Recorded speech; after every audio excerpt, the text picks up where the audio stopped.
You're listening to Wildlife Control Consultant, where we provide research-based information on all things related to vertebrate pest management. Hi, everyone. Stephen Van Tassel here, Wildlife Control Consultant, bringing you another episode of the Wildlife Control Consultant podcast. Hey, glad you're here. Hope your week went well. As you could tell, we have a guest today, so we'll be talking to him shortly. But if you're wondering what Wildlife Control Consultant's all about, well, we're a podcast that deals with all things technical related to the vertebrate pest management world. So we deal with research-based information and strongly proved demonstrated materials for that will be in results. So we're on the more technical side of the field of wildlife damage management. So we'd love to hear from you. You can reach me at wildlifecontrolconsultant@gmail.com, wildlifecontrolconsultant@gmail.com. If you have comments, thoughts, questions, perhaps you'd have a show idea that you'd like to have covered. Perhaps you'd like to be a guest yourself on the show. We'd love to hear from you.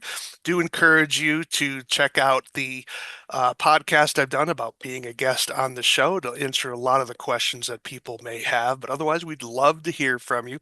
We think a lot of ideas and concepts and products need to have a broader audience because we're such a niche community.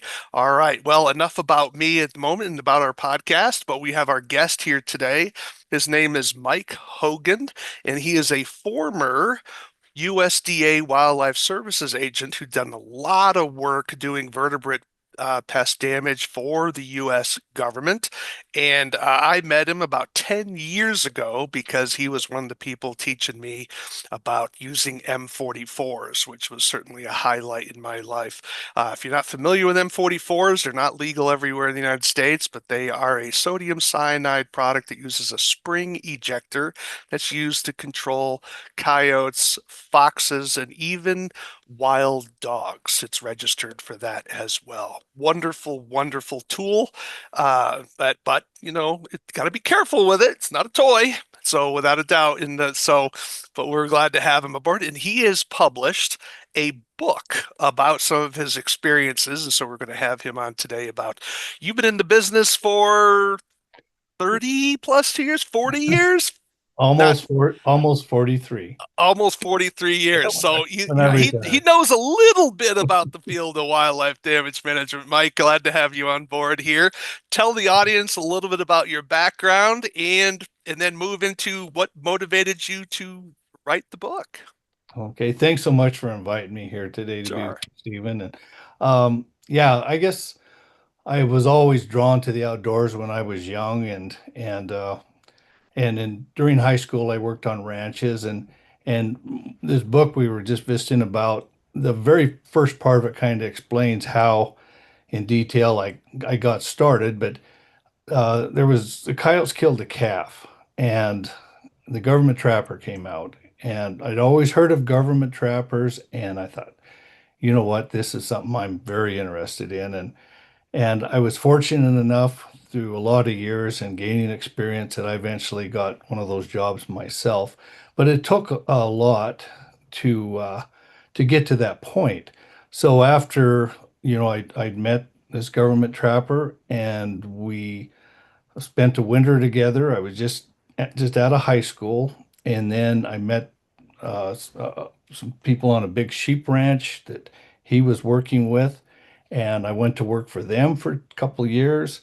And then all that time, I had my application in and got to meet the other. And back then, that was the '70s, late '70s.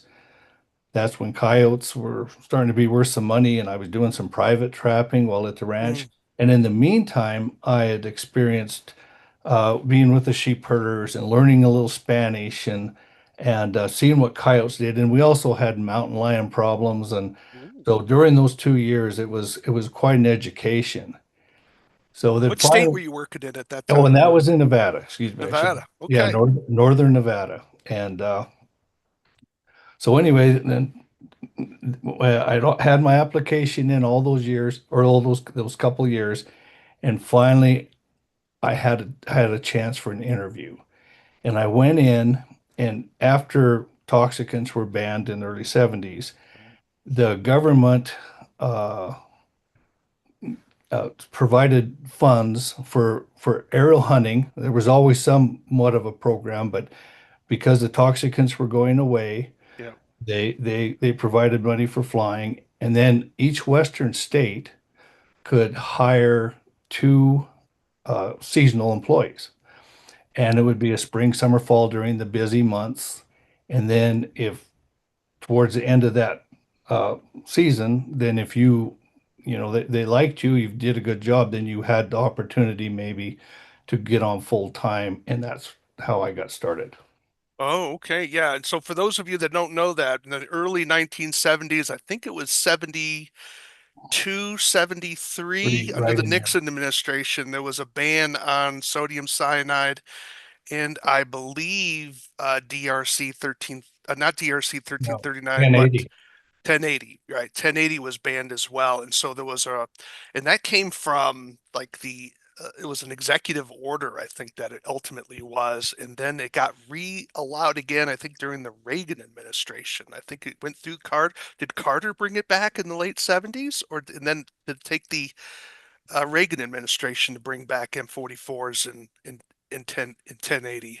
Yeah, and that was the only one. 1080, the only way it came back was experimental Co- use in collars. Collars, yeah. But as far as the way they used to put it out before, that was Yeah, completely done. that was I never got a chance to use 1080, but the reading I've done on it, that was an amazing product.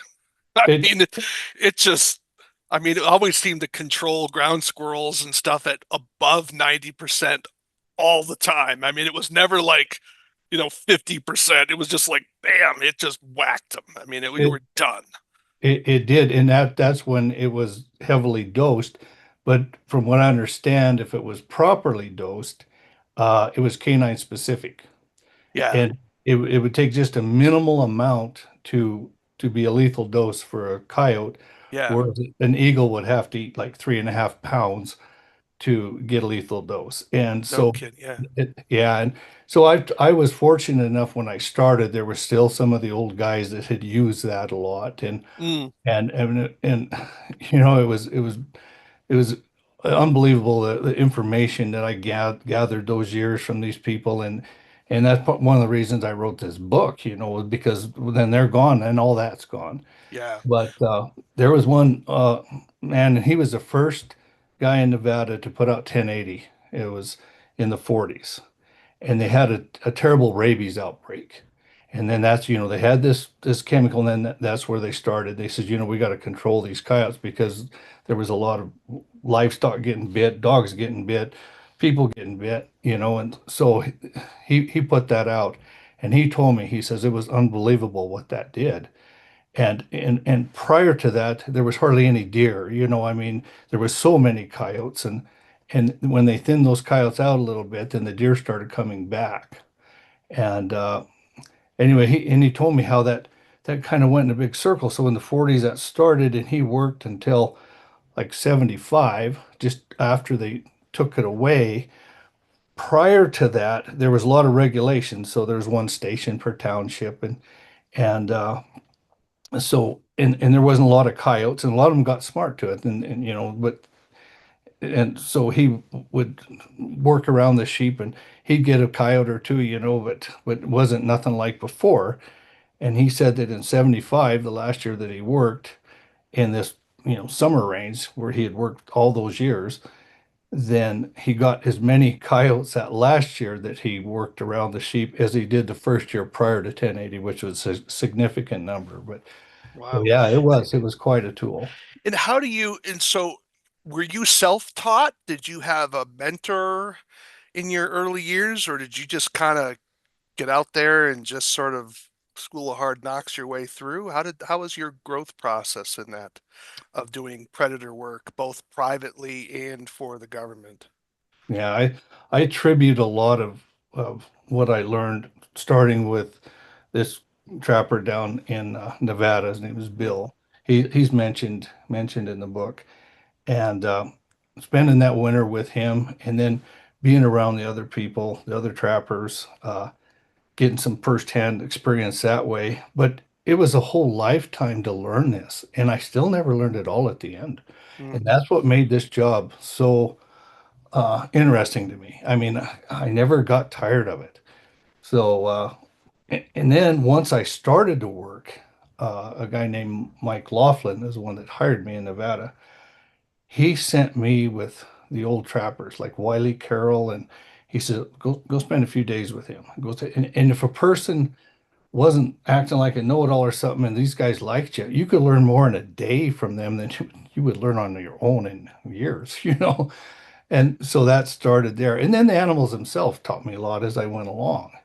And in the early years, if something would go wrong and I'd miss a cut or whatever, and it'd make me mad. And then afterwards, I thought, well, good for you. We'll figure it out. So, mm, so yeah, like I say, it was a lifetime of learning, and a lot of it was from experience. And then through the years that I worked, and especially once I got to Montana, uh, I let's see, I had 10 years in Nevada, a year in Wyoming, and like almost 30 years in Montana. So, but we every year would have conferences where they'd bring in people, and you were there several years and for M44s and maybe for snares. I mean just and aerial safety, gun safety. Uh, I'd have to go to bear handling workshops every year because anybody that worked with grizzly bears, yeah. we'd have them from Canada, Idaho, Wyoming, and Montana. Anybody that worked with grizzly bears would be there, and it would be the drugs, the bear handling, the so I mean it was always continual education, not only from the field but from the workshops and the training we got on the job. Mm. And so when you got, so you were clearly you got the trapping wildlife control bug early in your life.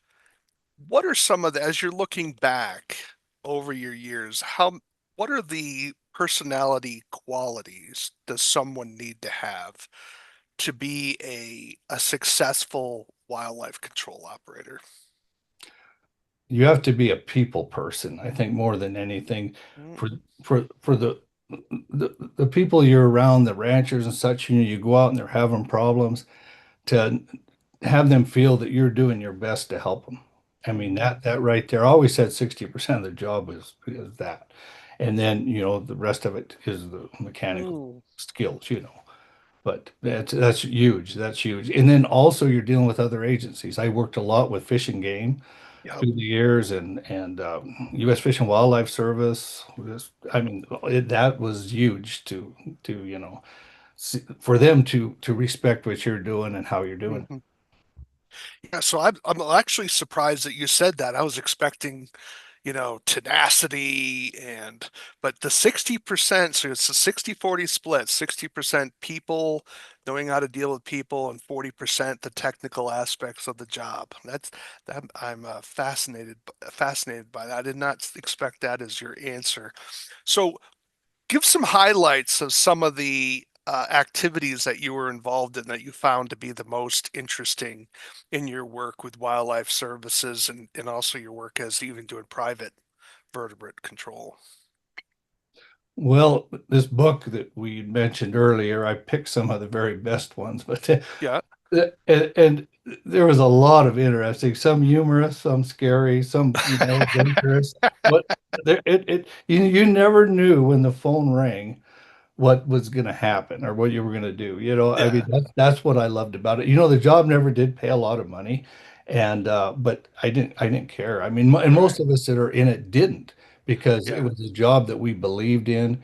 As far as different uh, scenarios that I experienced, and that I mean, I liked them all. I mean, Mhm. I flew a lot. I flew a lot in the helicopter and the fixed wing. Uh, I did a lot of grizzly bear work. I did a lot of wolf work, coyotes. I mean, and coyotes never. When I first started the job, and it was because I worked on the sheep ranch and what I'd seen, and an experience that happened to me while I was there. At first, I hated coyotes, and Mm, and that was I think a driver to be the best that I could be. But as time went on, that changed to a deep respect, yeah. and to this day, I have that. But so when I first started, before I started working for the program, and I was at the sheep place, uh, I went up, I was hauling water, and I went to this camp, and anyway, I set up the troughs, and this herder come over, and he says, Mike, he says, the coyotes got into the sheep yesterday, and it was lambing time, and the lambs were small. Yeah. And he said, they killed a bunch of lambs. He says, but this one's still alive. And he says, and I don't have no way to take care of it. Can you take it to the main camp? And I said, sure. So anyway, I put this lamb in my truck, and I went down there, and we had some milk replacer there, whatever, in a little bottle. And I thought, well, I'd take care of it. And so I had a cardboard box, and I put it, and I lived in a sheep wagon. And so I'm feeding this lamb, but this lamb was screwed up to where his neck was bent around like this, you know. But I mean, after a little bit, I mean, he'd sucked that bottle, and he was my little friend. And I Yeah. mean, there was a bunch of people working there, but I was young. I was like 18 years older, and there was not very many young people at all. So anyway, I really grew attached to this lamb, and so that went on for several days, 4 or 5 days, I guess. And that lamb, when I come back to the camp, it would be blatting. And I was coming and going all the time, so I could kind of take care of it during the day. Yeah. And so one evening, the boss come over, and he's sitting in my sheep wagon there, and my little lamb was in the box. And he goes, "You're gonna have to do something with that lamb." I said, "What do you mean?" He said, "You're gonna have to kill it." I says, "Why?" And he said, "Well, it's doing fine now. We've given it that milk, but its neck's screwed up." He says, "It'll never be able to straighten its head out." He says, "So when it gets a little older, how's it going to eat?" He says, "It won't be able to graze." And Mm, man, I'll tell you what, like a ton of bricks hit me. And man, I love that lamb. And yeah. so anyway, he left, and I killed that lamb. And I'll tell you what, that was really hard on me. And Yeah. so that kind of like say a catalyst from what was to come. Yeah. So, Well, that's kind of a, yeah, it's very sad. So I think that coyotes are simply an amazing creature to think about how much research has been done to try to suppress, eradicate, control that animal, and it just seems to thrive mhm. no matter what. I mean, wolves don't even have that ability. We can exterminate wolves pretty easily, it seems, but there's something about that coyote that is truly an amazing Oh, yeah. creature in terms of tell about a little bit about your wolf work, because you have people who are claiming that one, we don't have enough wolves, even though they're delisted. And then you have people who say that, wolves aren't a threat to people. Would you agree with either of those two comments? Well, it seems like there's a broad spectrum there, and then you got the hard ones on each side. You want some of them that want all the wolves dead, and you want some of them that want to save everyone. Right, right, right. And and and so, when I came to Montana in '92, there was a maybe an occasional wolf that would come through, but and shortly after that was a reintroduction, which most of those went to Idaho and southern Montana, but these in northern Montana, some I think filtered in from both of those places, but some come out of Canada naturally. Right. Yeah. Uh, so that was another learning experience was wolves, and because they're different than coyotes, they're very, Hmm. very social, and so I address that in the book too, in one chapter in particular, what these wolves did and why they did it, and what these people faced. And the number one problem I saw with wolves is they would scare livestock. I mean, just their Yeah. presence would scare livestock. And so once they were in an area that, say, you got the mountain front with Yeah. cattle grazing all up and down, and there's cattle from Canada to the Idaho border, I mean, and so these wolves show up, and all these cattle, they go to the east as far as they can go, get off of that mountain front, as far as they can go, and then they stay there and they won't go up. And so here you got all this tall grass up to the west, and then down below they're eating it down to the ground because they're afraid. Right. And so you got a lot of collateral damage with wolves, and not just what they might kill, but also the weight loss on the calves. To where Yeah. come fall, these calves weigh 100 pounds less a piece than they did, Yeah. say, the year before.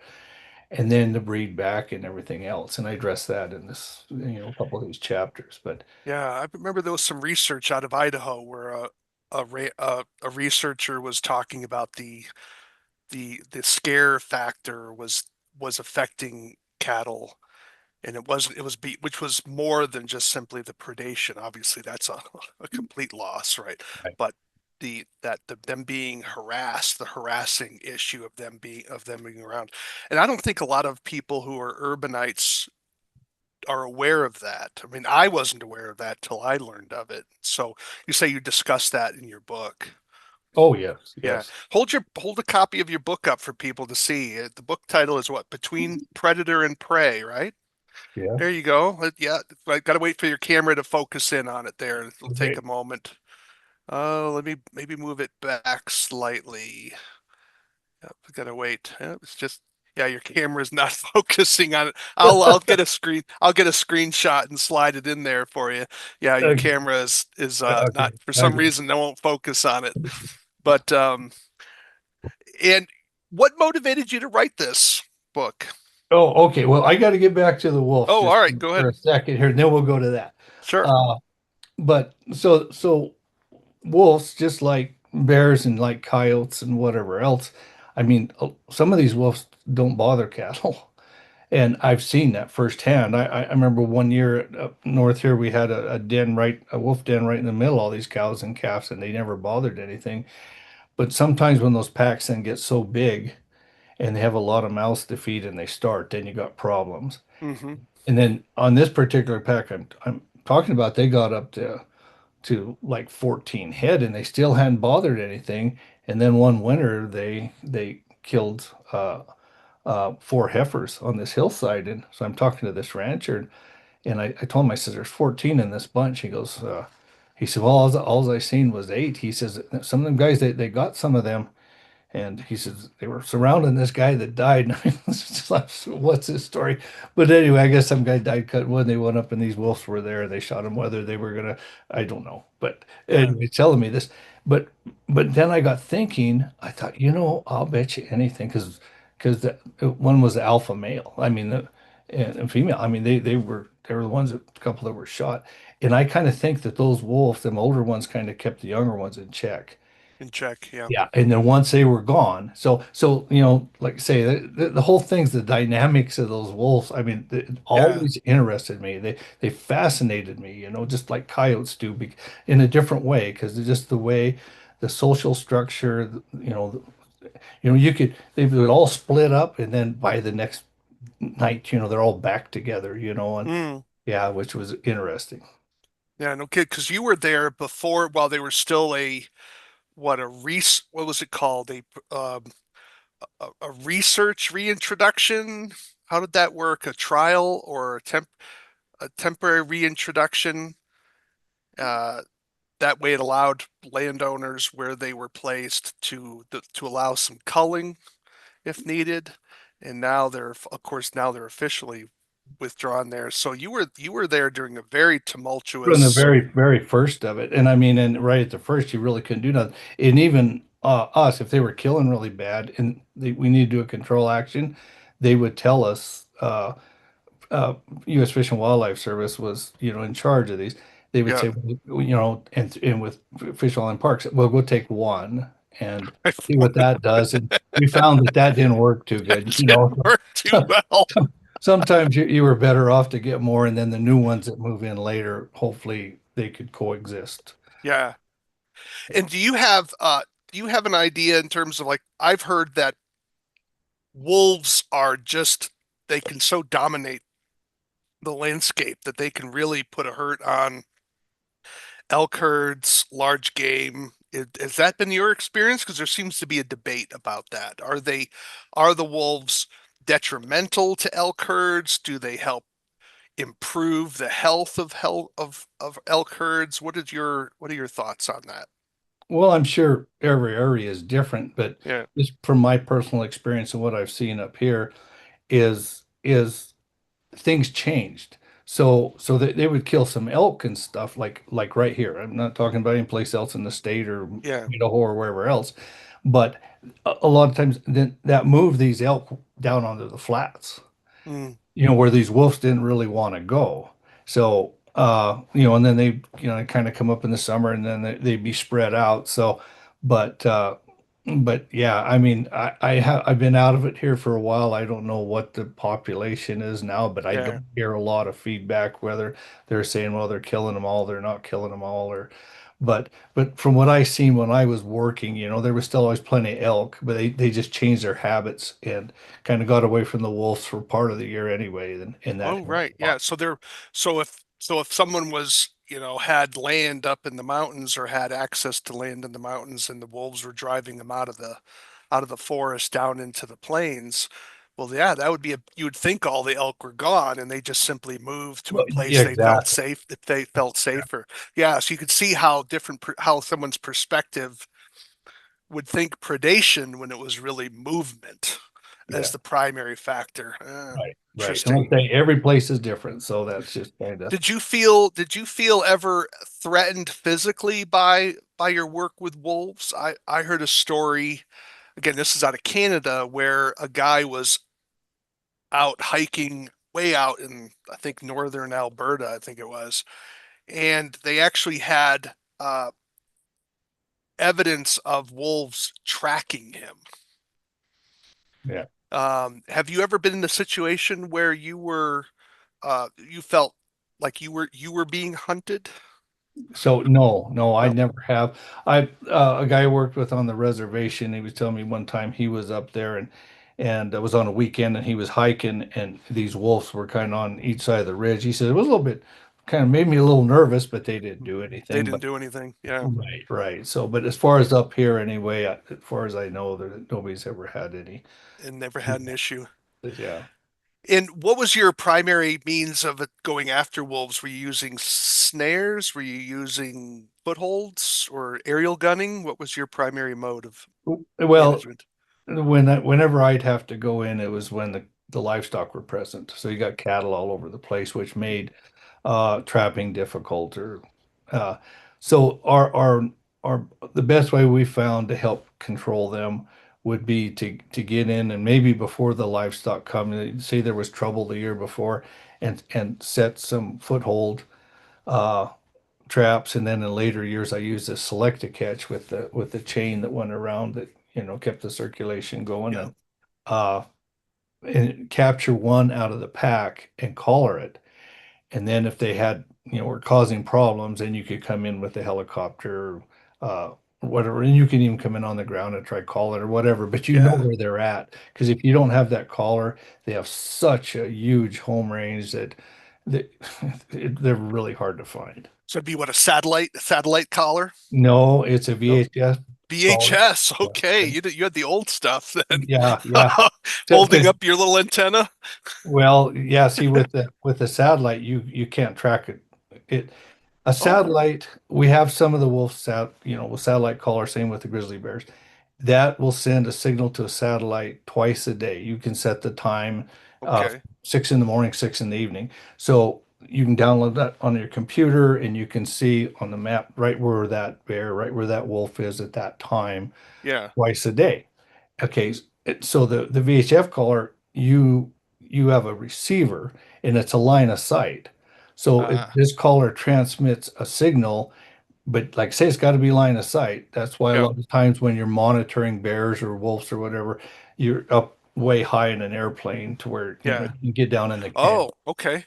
Yeah. So, and like for us, if we're going to go line of sight into, straight to an animal, then you need that VHF color to go.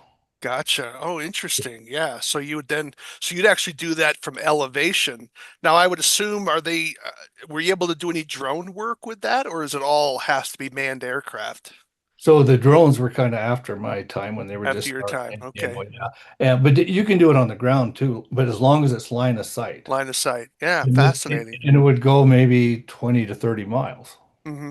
But if something was over the ridge, 150 yards away, you won't pick it up. Yeah, just it's over, it's out of line of sight. Yeah.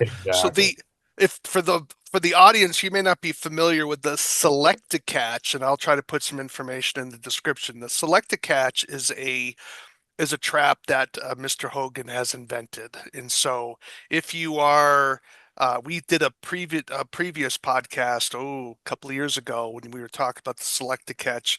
So it is a very it's a leg snare type trap that uses a pressure plate. It's kind of an interesting design. So they're using it a lot for feral hogs, you said, and I believe bears they use it for. Is that correct? Yeah, yeah. Some bear work? Actually, Steve Demers, and he's the one that kind of originally came up with this concept. But we started selling these like 15 years ago, so it's Yeah. been at it for quite a while. But it's basically it's a a foothold snare, cable restraint, whatever you call it. But Yep. the end of it is like an OB chain. It's like if you're going to pull a calf, it's a kinkless chain that will wrap around.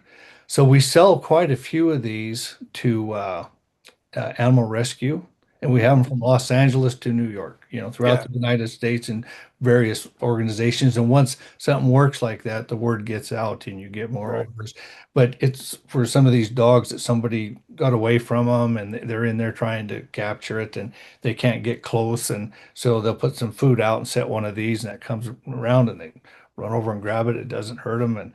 But we sell a lot for black bears in Maine. Maine is Yep. the only state in the lower 48 that allows private people they have quite a bear problem there, a lot of bears. And but it'll catch coyotes, Hmm. bobcats, wherever legal, in whatever Yeah. state that they can use this. But I personally used it for wolves uh quite a bit, and I liked it because it had a breakaway device on there that and Mm. you could have a pretty good sized loop and a wolf stepped in that and got caught and it was strong enough to hold the wolf, but if you accidentally caught an elk or a moose or something, they would hit that if you got it anchored solid and they Yeah. pop it open and Pop it out. there you Yeah. go. And then also on the unit it has a tension device to where if you set that on a trail and say a coyote walks across it, it won't go off. And the chain's a little bit too long to even catch the coyote, but it's going to screw your trap up, your snare up.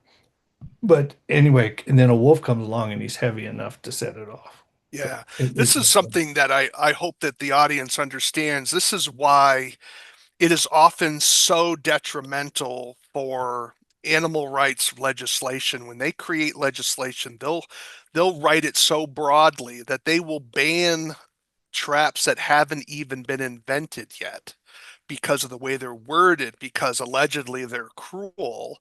And they're trying to ban the foothold trap when in fact there are other devices on the market that are, again, some haven't even been invented yet. This one obviously has been invented, but by the law, the way the law is written, it actually bans equipment that actually overcomes some of the criticisms they have of the traps they're trying to ban. So this shows you how they really don't, it's really not about animal welfare. It's about they're against animal use at all. And so this is part of the game that they play. They get people to vote animal welfare, but their ultimate agenda is just for humans never to touch animals in the first place. And so, and it bans equipment that hasn't even been invented. Like your trap wouldn't be legal in Massachusetts, for example, in because of the way they wrote the law. And it just burns me up. It right, just right, yeah, because it's it's so broadly written. And the public doesn't understand a lot of this because they don't care for one, and they won't do the reading necessary. As one person wrote, a simple lie is always easier to believe than a complex truth. yeah, So and that's what they do. So right, right. Well, there's states, and I know several that it just bans snares. And right. even though this is different, this is a Mhm. foothold, uh, but it's a snare. So Yeah, that's why I use the word cable restraint, because snares are typically designed to kill, capture and kill, where cable restraints are designed to loop and hold and yeah, not kill, right? So, but again, it's so much easier for someone to do a political campaign, ban the noose, as opposed to the complexity of, well, is it a killing noose or is it a restraining noose, right? And that doesn't do well in a political slogan, right? And right. besides, they just want to punish trappers because they hate trappers, and the public usually hates trappers until they need one, right? I call it the Pied Piper problem. So, but anyways, it's sad to see, but yeah. So if you're interested, check it out. I'll put something in the notes for you on the selected catch. That's an interesting design, and you might find you might want to have one, without a doubt. Appreciate that. In your What did you hope when you wrote the book? Because writing a book about it's kind of your memoirs, is that a good way to phrase it? Some of your reflections on the past about your work in the field. Is that a proper way to It, phrase it? yeah, yeah, it's that. And then I think a little more, it's a book that explains wildlife services and what Mm-hmm. we did and why we did it. Yeah. That a lot of people, don't understand. But I was never going to write a book ever. And I'll back up a little. I don't know how many years ago now. It's been almost 20, I guess. And I was talking to this friend of mine, and he said something about this deal that happened up north here, and it was before I came to work here. And this guy had all these sheep, and the coyotes were working him over really bad. And so one morning he went up, and here's this coyote that's eating on a little lamb that had just killed. And so he got his rifle out and shot at the coyote, and he missed, and he killed a unfortunate ewe that was standing behind it. And the coyote ran off, and the ewe was dead, and the lamb was dead, and he was mad. And I bet he was. after that, he sold the sheep. And so we were talking about this. And I thought, dang it, I almost forgot that story. And then once we started talking about it, and I remembered. So it got me thinking. And I was fortunate enough to experience a lot of the job. Yeah. And so I thought, I'm going to write some of this stuff down for my kids. So after Hmm. that, in the mornings, I'd be out having coffee. Nobody else was up. And I had a spiral notebook, and then eventually it was two of them. And I Okay. would just sit there and I roughly write out these stories. And they're crude, but they got the point across, in Hmm. case some years down the road, one of the kids or grandkids or whatever wanted to read it. And so anyway, I did that. Nobody even knew. And so had them hid away. And so about 10 years ago, my wife Maureen, she comes upon the books and she starts reading this book. She said, "What is this?" And I told her, she's reading it. She says, "You got to write a book." And I said, "No, never, never, never." No. But that was the end of that conversation. So for the next 2 or 3 years, she'd keep it up. So I was still working then. And it wasn't long before I retired. So like 6 years ago or so. Yeah. And so I was up towards the Canadian border, and I was at this ranch, and this rancher come out, and he has this book, and it was a historical. And years ago, they did for a lot of these little towns in northern Montana, they did these historicals about the families and the ranches, and how they kind of started and this and that and on and on. And this one I had never read. I read several of the others, and I enjoyed every one. And he said, "If you're," I said, "No, I haven't read that one." So he sent it with me, and so I got home and I read that. It was called Echoes from the Prairies. And I thought, when I started, I thought, well, I know a lot of families, up here, it'd be interesting. But it wasn't just only the families I knew, it was every family in there. And the experiences that they went through, to get where they were today. Mm. They wrote that book in 1976. And and at that time, there was a lot of people that were part of the homesteaders. I mean, the Yeah. Depression people. And every one of those stories I've just found so interesting. And when I got done, I thought, if they didn't write that when they did, I mean, them people mostly are all They dead. would have gone. Yeah. Yeah. And then I got thinking about, you know, what I had done and the experiences and the program that I worked for. And the program still exists. It's a great program, but it's not the same as it was then. No. And nothing is. Nothing is Right. the same, Right. and it never will be. So I thought, I think I'm gonna start on this. I told Maria, I Yeah, said, okay, let's do it. I think that's important because the Wildlife Services has certainly been a punching bag for various so-called animal rights groups. It's been a punching bag for a long time. The war against nature, you might have seen that type of advertising go out, the government's war on nature, and I'm like, this is ridiculous. Um, and so it's good to hear that there's been a history from your side, which obviously is a more positive view of wildlife services, because I think there's been some other books published that have a more negative view from people who used to work for wildlife services that are sort of a Disgruntled negative employee, view. What's that? a disgruntled employee. Could be. I don't know. I haven't read it, but I've heard of one, and it just, because when I had to do some writing in an area, I did a little article. I did an article on M44s, and so in part of my work, you see claims from animal rights groups claiming that, well, the wildlife services guys, they just lie on their reports, and that it's all fraudulent. So whenever they're saying on these reports, you can't trust it. And so I was making a comparison between the private use of M44s and what they were reporting and what the USDA wildlife folks were reporting, and found out that there was a lot of correlation between them. It's like, that's a lot of people lying. If they're Yeah, if they're all kind of saying the same thing, then that's quite a conspiracy, right? I mean, President Nixon couldn't even get 12 to 13 people to keep their mouth shut, but all these people are all lying at the same time, right? And like, it's hard to believe. That's quite a yeah, conspiracy.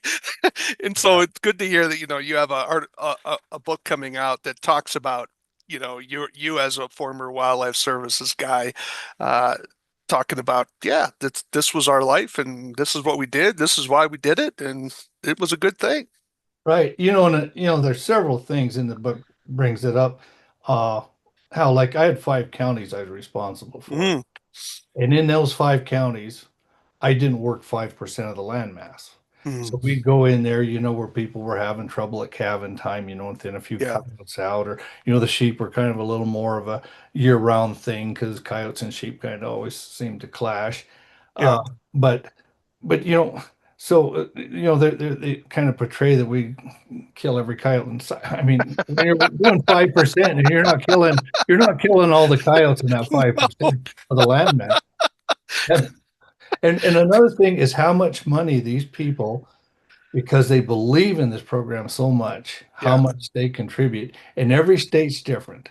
yeah, So like in Montana, there's the counties, and most all the counties have some uh, what they call a predator tax. Okay, all right. yeah, So for sheep and cattle, and when it's 50 cents to $3.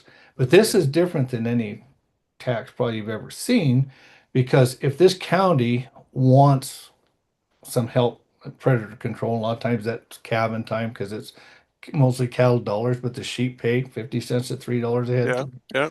Well, so that county say they want that. So Wildlife Services couldn't take that petition. It would have to be the stockmen themselves. They Mm, would go around and they'd have to get over 50% of the cattle numbers.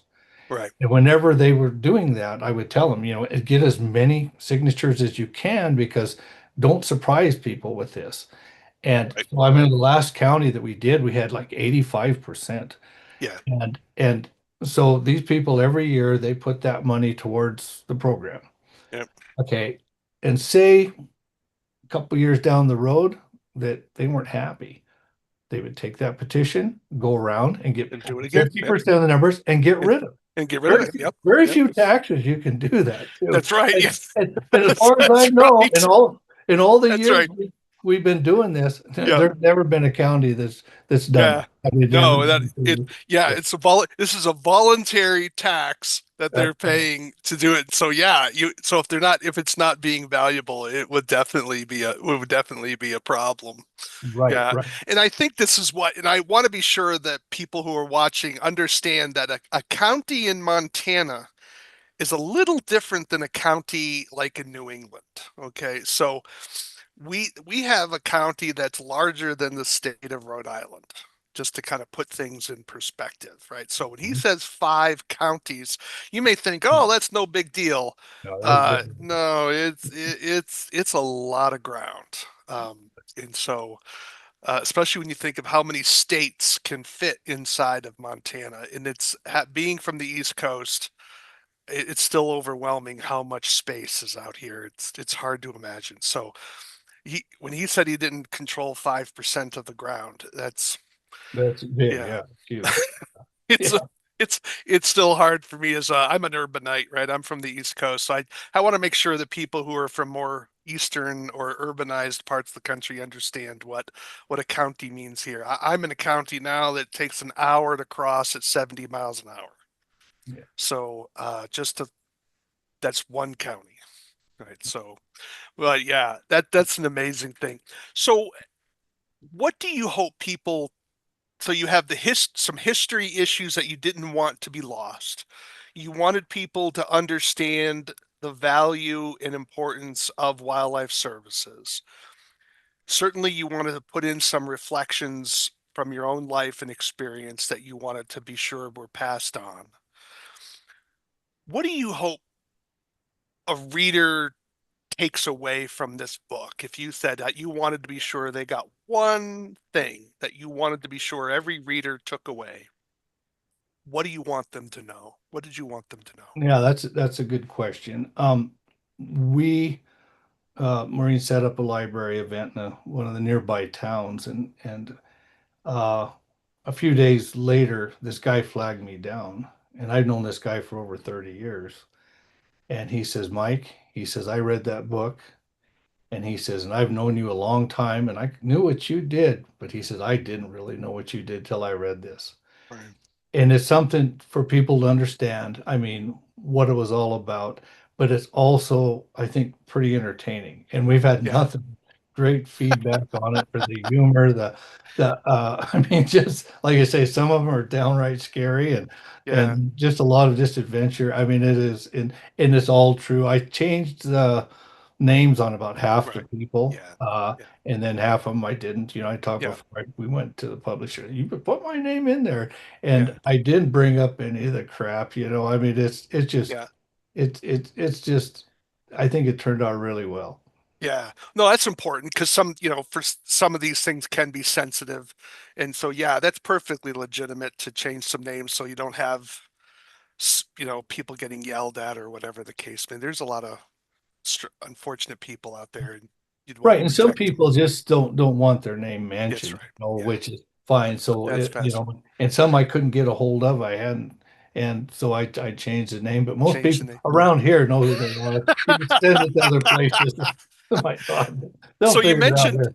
so you mentioned some scary things, and I want to kind of close up with this. What is it was it things like related to the weather? Are you being trapped out there? Were those the scary things, or was it being in the aircraft? Because I didn't know you did aircraft work. At least I don't think I remember you ever telling me about aircraft work, because aircraft work is quite dangerous. There have been a lot of people that have died in wildlife services from aircraft work, both helicopter and fixed wing. It's pretty dangerous. Oh yeah, you know it can be, but the scariest parts is dealing with the grizzly bears. Really? Oh yeah, yeah. There's several chapters in there, and Oh, I did. some Okay. close, but and you know I very fortunate to go through all those years and the flying, but I had some excellent pilots, you know, and I Yeah. give most all the credit, and they give me a little because I didn't shoot us down or anything, but anyway, but no, I had some good pilots. And- That's right. Yes. You have to point in the right direction. yeah, That is that's right. absolutely There true. you go. There you go. But also the you know. I worked with Fish, Wildlife Parks, and I worked with the tribe Yeah. and their biologist, and it was a very professional run outfit on all the agencies, and Yeah. so I attribute a lot of that because every time you go in, I mean, most of these bears uh, were released. You know, the sows had three chances. And the boars had two. If they were killing livestock, you know, they'd be Yeah. relocated or whatever. So, I mean, we dealt with a lot of bears, and you just never know when you go in there if that's the only bear, the one you have captured. We use foot snares. I Mhm. did catch a few in culvert traps, but most of my bears were snared because Yeah. if they were a bear that was caught before, if they weren't caught in a culvert trap, they were transported in one. So they would be hesitant to enter one again. So Yeah. that's Yeah. why I would have to use snares. Right. So anyway, you don't know if another bear is out there around or if this one, if something comes loose or whatever and gets Yeah. out or, but oh yeah, there was some scary moments, but it all turned out well. I mean, Yeah.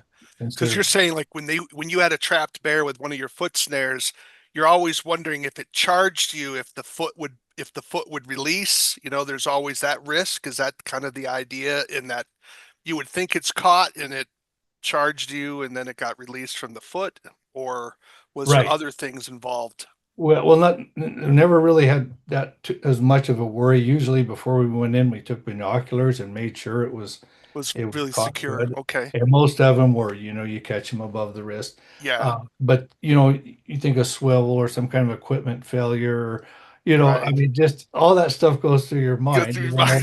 what doesn't happen. You think about it. Right. Yeah. I guess I shouldn't have purchased the cheap stuff there on your Yeah, equipment, right?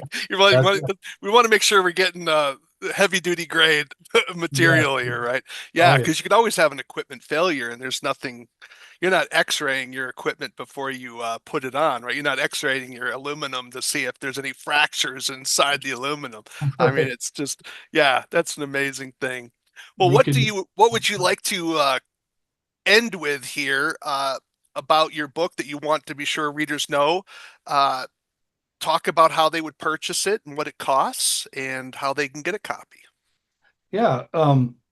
Before I go into the book itself like that, I'll just one more thing. I at the end of the book too. This is written in there, but uh, I always said that 90% of the people that were against wildlife services, if they could have accompanied me for a day, and I mean, I think they would change their mind. 10%, no matter what you show Right. them, Yeah. you know, they're not going to.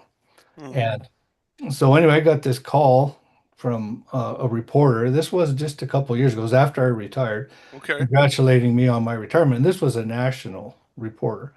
And Hmm. I've always, like I said, in this book too. I mean, I just never, like I say, I wasn't going to write it, and I never was into publicity. All the time I worked, I just do my job. Right. But so anyway, so she called and I says, no, I'm not interested. And she says, you know, we're going to do a program on wildlife services.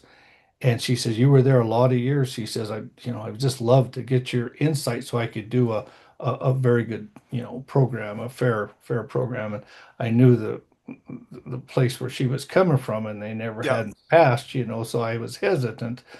But so I did. I spent a half hour and I told her about the five counties and, you know, Hmm. the money that I said it's never reported how much money these people put out of their own pockets towards the Right. program and blah, blah, blah. But at the end, you know, I told her that part about it, you know, these people, if they would accompany me, then, you know, they would. And she says, well, the same thing. She says, if you would go out with a bear lover, you know, you might change your. I said, what makes you think I don't like bears?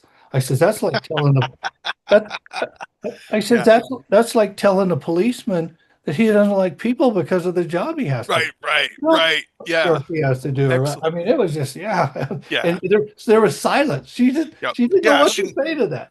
Yeah.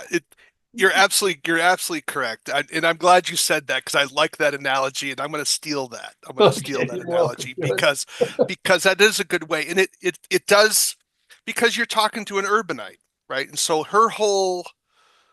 all of her friends think the same way she does, right? And Exactly. so because when you're in a concrete jungle, you're not worried about grizzly bears, Right. right? And so they're like, why are we?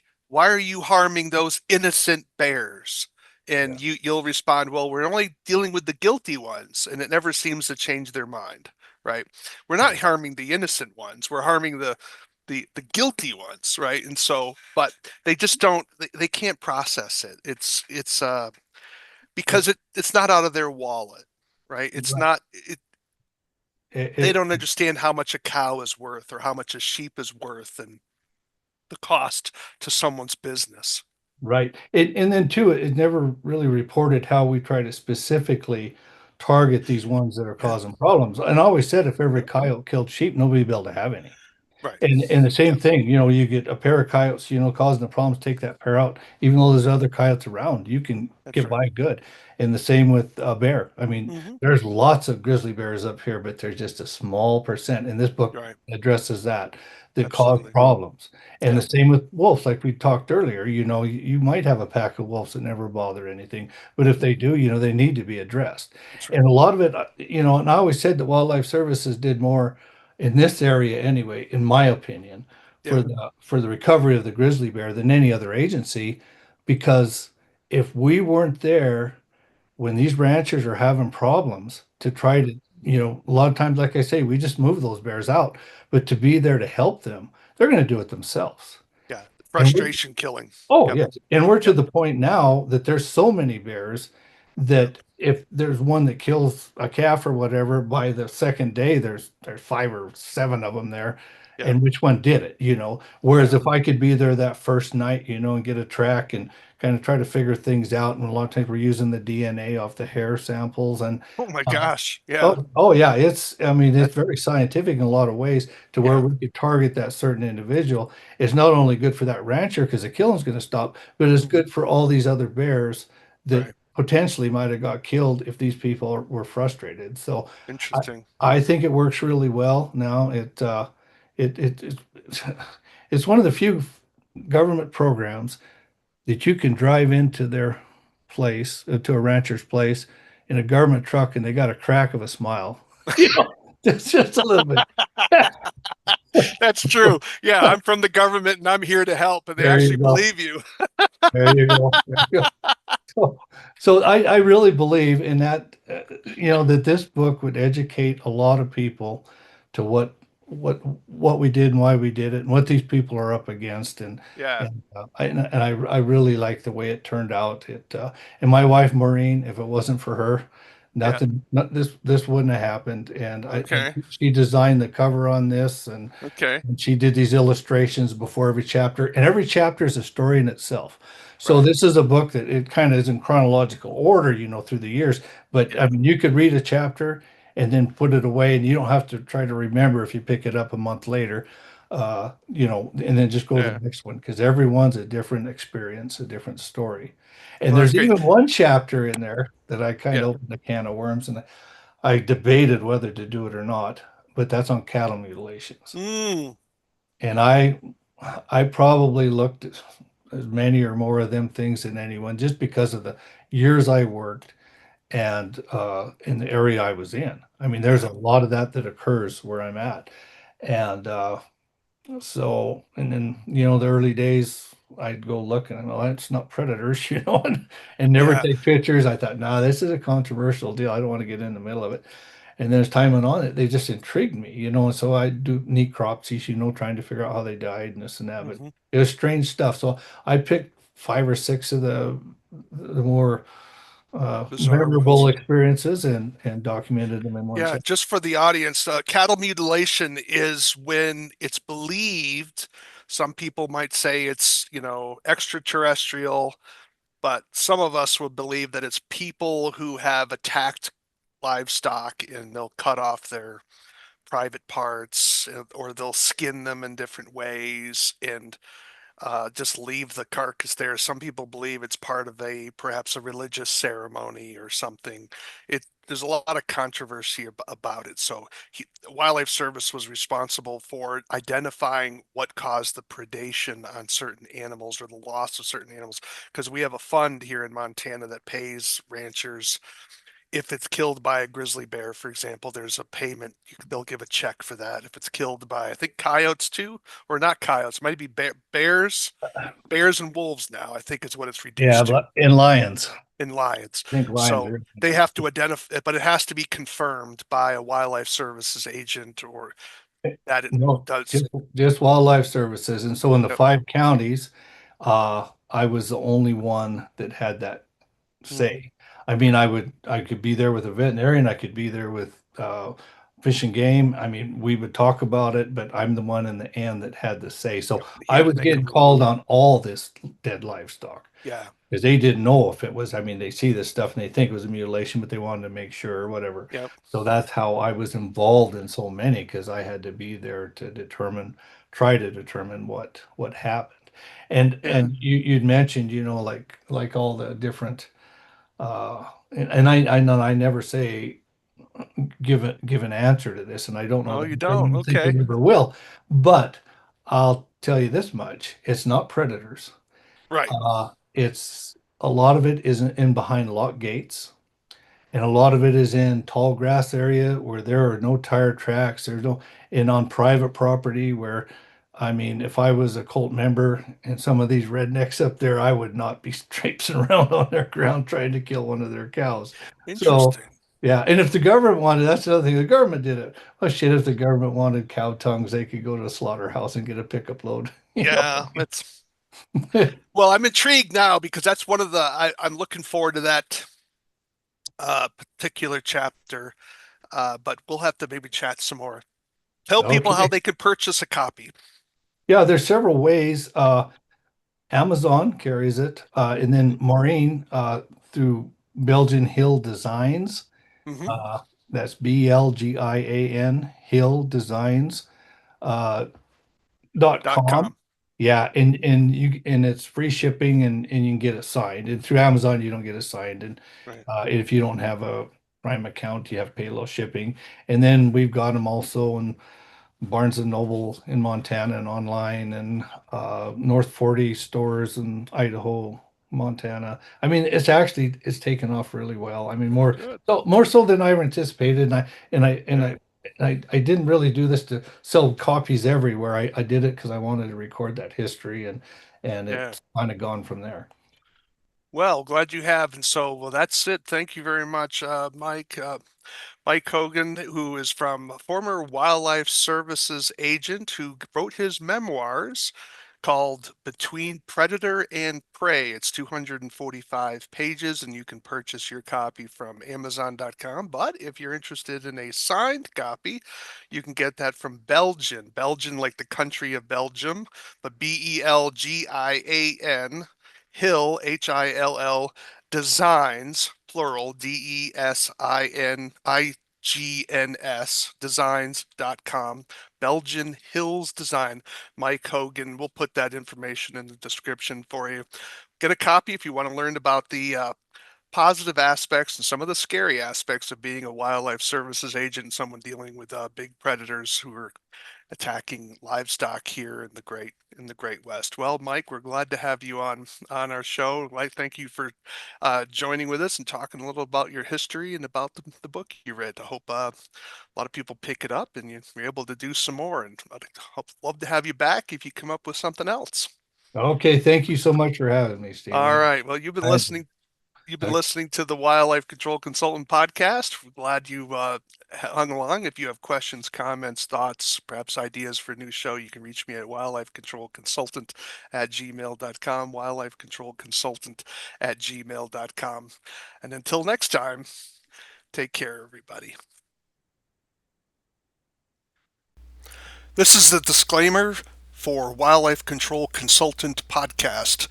Vertebrate pest control is an inherently dangerous activity involving risk of bodily injury to you, others, and or property. Vertebrate pest control also involves legal issues, so be sure to always follow national, state, provincial, and local laws when using pesticides and or other control methods when controlling pests. Wildlife Control Consultant LLC, Stephen M. Van Tassel, or their affiliates are not responsible for your use of the information provided here. Always consult a qualified and appropriate professional before employing the information provided here.